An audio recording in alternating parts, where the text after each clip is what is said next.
আমরা ৩০০ আসনের নির্বাচনের প্রস্তুতি নিচ্ছি। আচ্ছা, শরীরের রগ কোনটা এটাও তো জানি না।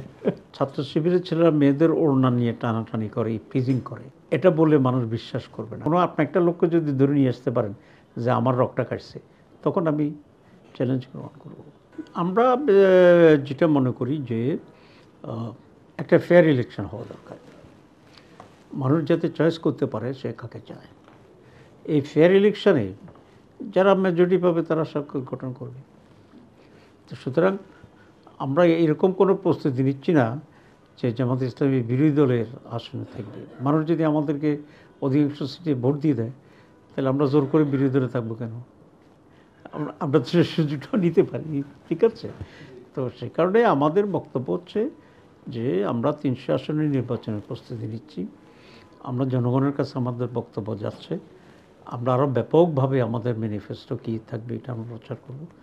এর ভিত্তিতে জনগণ যাকে যেখানে সিলেক্ট করে সেই ভিত্তিতে যে রায় হবে সে রায় আমরা মেনে নেব।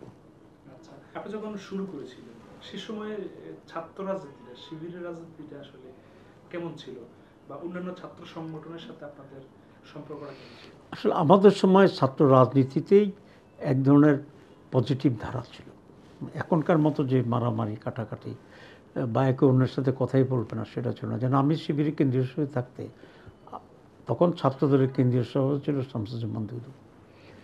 আমরা বটতলায় একসাথেই একই রিক্সায় চড়তাম, ঠিক আছে? তো সম্পর্কটা এরকম ছিল যেটা আজকে ভাবাও যায় না, ঠিক আছে? আমি আশা করি ৫ই আগস্টের পরে সেই পরিবেশটা আস্তে আস্তে তৈরি হওয়া উচিত এবং এক্ষেত্রে প্রত্যেকটি ছাত্র সংগঠনকে দায়িত্বশীলতার পরিচয় দিতে হবে। তো সুতরাং ওই পরিবেশটা অনেক পজিটিভ ছিল আর কি। উইথ রেসপেক্ট, আমি একটা জিনিস জানতে চাই, আন্তর্জাতিক পরিমণ্ডলে আপনার সাথে ভালো সম্পর্ক সকলের সাথে ছিল। ছাত্র রাজনীতি শুরু করেছেন শিবিরের ক্ষেত্রে, শিবিরের কেন্দ্রীয় সভাপতি ছিলেন দুবার, যেটা অন্য কেউ হয়তো হয়নি। আপনি কি কখনো রক কেটেছেন বা কাউকে নির্দেশ দিয়েছেন? আচ্ছা, শরীরের রগ কোনটা এটাও তো জানি না। শরীরে তো যেটা আছে আর্টারি আছে, ভেইন আছে, নার্ভ আছে, রগ বলতে কিছু নেই। আচ্ছা, এটা হচ্ছে আমাদের বিরুদ্ধে এক ধরনের পলিটিক্যাল প্রপাগান্ডা। কারণ ছাত্র শিবিরের ছেলেরা ডাকাতি করে অভিযোগ দেওয়ার কোনো সুযোগ নেই, মানুষ এটা বিশ্বাস করবে না। ছাত্র শিবিরের ছেলেরা মদ খায়, এই অভিযোগ দিলে মানুষ এটা বিশ্বাস করবে না। ছাত্র শিবিরের ছেলেরা মেয়েদের ওড়না নিয়ে টানাটানি করে, প্রিজিং করে, এটা বলে মানুষ বিশ্বাস করবে না। কারণ মানুষ কাছে থেকে শিবিরকে দেখে, শিবিরের ছেলেদেরকে দেখে।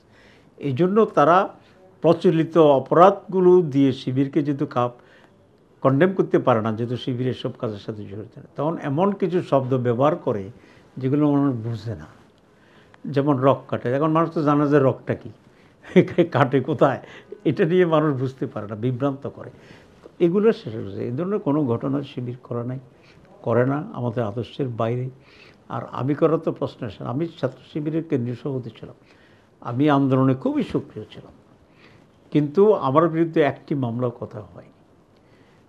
যদি আমি রক কাটতাম তাহলে আমার অপোজিশন আমার বিরুদ্ধে মামলা দিতে, আসামি করতো। আমি যদি সন্ত্রাস করতাম আমার অপোজিশন আমার বিরুদ্ধে মামলা করতো। তো সুতরাং আমার বিরুদ্ধে প্রথম মামলা হয়েছে আওয়ামী লীগের এই শাসন আমলে। এর আগে আমার বিরুদ্ধে কোনো মামলা ছিল না, ছাত্র সময় তো ছিলই না। সুতরাং all these are very bogus, false এবং ইমাজিনারি কমপ্লেইন এগেনস্ট প্র্যাকটিক্যাল। কোনো আপনি একটা লোককে যদি ধরে নিয়ে আসতে পারেন যে আমার রগটা কাটছে, তখন আমি চ্যালেঞ্জ গ্রহণ করব।